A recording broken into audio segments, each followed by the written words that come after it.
I'm Darren. I'm Derek, and this is the Double D Podcast. Well, we're back at it again. We got these interviews cranking out. Oh yeah, left and right. Let's introduce our guest. Introduce yourself to everybody. Hey, thanks for having me, guys. My name is Creed Costello, one half of the Move Makers, 1/5 of the Bosom Buddy Connection, the world's biggest hater, the bookie sensation, whatever you want to call it. I'm Creed Costello. Well, thank you for joining us. Very happy to have you. Let's talk about your journey through professional wrestling. So, what was it that made you a professional wrestling fan from the start as a kid? What was it? Well, I guess the earliest memory of pro wrestling that I have would be sitting with my brothers, sitting with my dad, Friday Night SmackDown. It's the late 2000s, so you got Undertaker, rising stars like Drew McIntyre and stuff, and that really drew me into the product at that point in time. And then once I got into around middle school or high school, I kind of dropped out, as some people do, just doing other things. It wasn't until I got done playing college football that pro wrestling really started coming back for me. One of my teammates had a NAL tryout for the WWE, got me reinterested into things, started watching old stuff, and at the time I was doing stand-up comedy in Chicago, so I just wanted to have a different change of path, and here I am, and I'm loving the process so far. I like it. So how long have you been wrestling for? So far I've been wrestling for about 8 months. Okay. 8 months. May 2024 will be my 1 year. So You recently stopped the comedy stuff? yeah, it just, I knew I wanted to get involved in something, and I was just trying a different handful of things.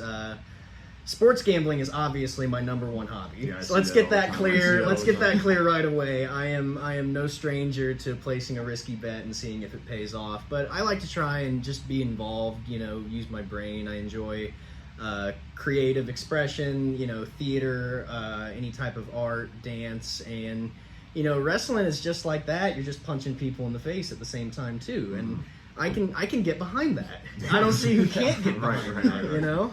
Well, some of us don't want to be punched in the face. That's the problem. I can understand that. Yeah, I'm always worried. It does, guys. Well, get thrown on your face too. That kind of sounds like it hurt. Yeah, I don't want to. I'm hoping that this video gets released before the Super Bowl. Since you mentioned sports betting, just real quick, I'm not You want to hear what I got? No gambling advice, but I just want to hear, what do you think in Super Bowl? I think the Gatorade at the end of the game is going to be purple, I love that bet. and That's I so think good. it's tails for the coin toss. Wow, how much are you betting on this? Couple. Oh, I'm not going to give a number, but I'll say a couple. Betting on the Gatorade? Yeah, that's a real bet. they bet on how long Why? the national anthem goes. They bet on. I bet there's going to be a bet on how much Taylor Swift ends up on. A good one would be how many times Patrick Mahomes throws his helmet. Yeah, no, that'd be a good one. Last year I hit the over on the national anthem line, which was 2 minutes and 11 seconds. And I think whoever did it got 2 minutes and 22 seconds. Nice. So that was I really sweated that one. Other than that, we'll do the Gatorade. We'll do the coin toss. I've got Patrick Mahomes over 2 touchdowns. We'll see if Christian McCaffrey, he's good for at least one anytime. So Yeah. I'm expecting a pretty profitable day. These are 2 juggernauts in the NFL going at it. A bunch of guys that can make plays, and for me, who likes that kind of thing, that's gonna bring in clientele. That's gonna bring in money. That's gonna bring in Creed Costello into other people's homes, for better or for worse. I'm not anybody's. I'm not amused for anybody, but I'll take your money. Fair enough. Nothing wrong with that. Well, you mentioned you played college football too, right? Or Yes. Where did you? What position did you play, and then where did you play? So when I was in, when I originally moved, I'm from Lexington, Kentucky. Okay. I grew up there. My parents, they raised horses, so they had normal 9 to 5s, but they had horses. We come from a jockey lineage. Okay. I was too tall to be a jockey, Right. so I played defensive end, and Sounds like a then trade-off. after high school, I moved to Chicago, Rosemont to be more specific, and I played at the University of Northwestern. When I was there, I came in as a kind of outside linebacker, edge rusher position. Okay. After my first year, I moved over to a kind of fullback, like wedge buster position. Right. Dead position, some say. Yeah, for real. It's a lost art It form. really is. And then for my last couple of years, I mostly got a lot of special teams action, and that was really, I feel like that really prepared me for wrestling because like there's nothing. I'm telling you, man, there's nothing like getting all fired up on the kickoff and running down and just knocking somebody into next week. Right. Like it's. I can tell you got this video. You're built for this, for wrestling. You got this like just need to hit people. I feel bad for it gets in your path. Well, I feel bad too because unfortunately I'm kind of an emotional guy. So like I don't want to hurt. I don't want to hurt him too. I just want to win. Like Right. Yeah. College I feel prepared me for a lot of professional wrestling involved with like my physical habits, my eating habits, how I prepare and take care of myself after contests. That stuff's really important. Right. And I know I'm new and fresh-faced, but I'd like to say in the 8 months I've really come to love professional wrestling, doing this, being at places like Battle on the Border. So being able to have that longevity and take care of myself is, I feel like I'm very fortunate to have learned that so early. Okay. So Let's talk about when you first started training for professional wrestling. Was it harder than you thought it was going to be? yes. Way harder? Yes. I tell people who ask, I say professional wrestling, I've been through 120-degree two-a-days. I've done it all in terms of physical punishment at the hands of a coach. Right. And professional wrestling just beat all of that out of the water. It was my first 2 months of training were some of the hardest times of my life. I was passing out at work because my midsection was so much in so much pain. I broke my ribs my first month. It was definitely I knew it wasn't going to be easy. Right, yeah. But now that, when I got there, I really had to mentally prepare myself to be able to climb that mountain. I had some amazing trainers too. At the Hawk Academy in Hamilton, Ohio. That's Cody Hawk's school. My main trainers were Aaron Williams and Ryan Michaels and Jay West for the first part. Wonderful guys. I credit them to everything I have done so far. I wouldn't be where I am without them. So, yeah, really great guys. Okay, so let's talk about your first match. Where would you wrestle your first match at ever? Do you remember? I wrestled my first match at Future Great Wrestling at the Curtain Call event. It was me and a wrestler, the exception, Dalton McKenzie, versus the returning Crown. Now, they didn't tell me that when I got there. And me, I think I let the moment get to me a little bit at that time because looking at game footage, from back then, you can definitely tell I wasn't ready. Right. And I think that proves the video proves it. Maximus or whichever one speared me out of my shoes. It was ridiculous. Yeah, you ever hear that about people get hit by cars? Their shoes will sometimes fly off. That's what you felt like, right? Dude, there. and it was my birthday too. Oh, happy birthday to me. So I really tried to learn from that and grow from that moving forward because I didn't just want to be angry. I didn't want to be bitter. I wanted to be better. Right. So consistent gym practice, consistent working on my thing, even just minor things like my strike. Like I try and perfecting that every day just so what happened on my debut does not happen ever again. Especially on your birthday. Especially on my birthday, yeah. Also, so okay, like you said, you're kind of not new. You're kind of new to wrestling. 8 months, you said. So, what would if someone's watching this out there who's either interested in it or going through it right now? Do you have any words of advice for people like that? And also, on top of that, what was a great piece of advice that you got from somebody? Well, that's so a lot of the times when I go into academies and I look around and I see people, the thing that always impresses me is I think that there has to be a certain level of physical preparation just to even be involved in wrestling. You know what I mean? I think that even before the training period starts, you need to take time to make sure that you are physically okay, that you have all your T's crossed and all your I's dotted. Make sure you're physically healthy. You don't have to go run a 5K every day or anything, but just it makes the learning and the transition a lot easier when you kind of have that footing. So I encourage physical activity even before then. I encourage lots of tape study. Figure out who you are before you go there. And then you don't have to figure out all the way, but just have an idea of what you want to do in wrestling before you go in. That's some advice that was given to me early on, and I feel like that's really helped me play to my strengths and hide my weaknesses so far. Okay, yeah, that's great advice. The first time that we saw you in Battle on the Border for me personally was you were tag teaming with Nerd. Yeah, that guy. Yeah, so let's talk about that first, because we haven't had a chance to talk to you since. Now, this was a while back, about I think a couple, like you said, a few months ago. Talk about that. So he kind of turned on you in that match, from what I remember. Is that correct?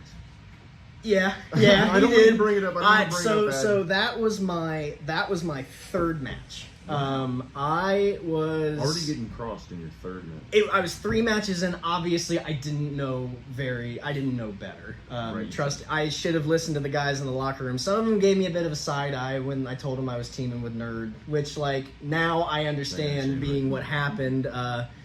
And the type of person that Nerd is. I'm not gonna hate right now. I'm I'm not bitter. Right.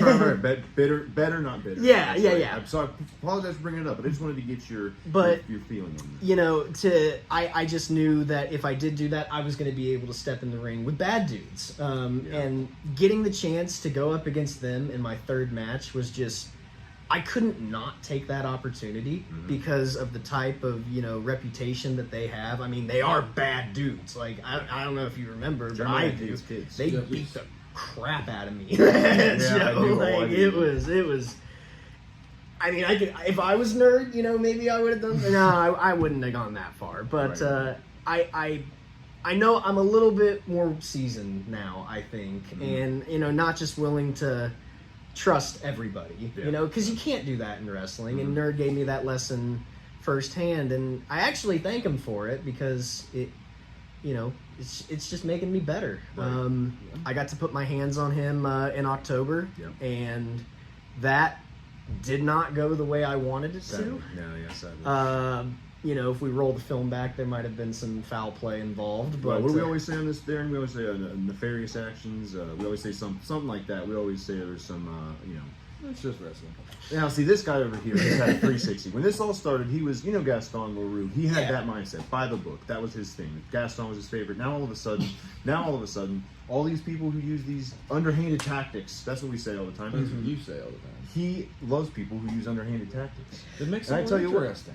Well, but that's not proving anything. I'm no stranger to underhanded tactics, especially, I should say, maybe once in a while I'll inflate the line on Brandon Ingram, 33 and a half pounds.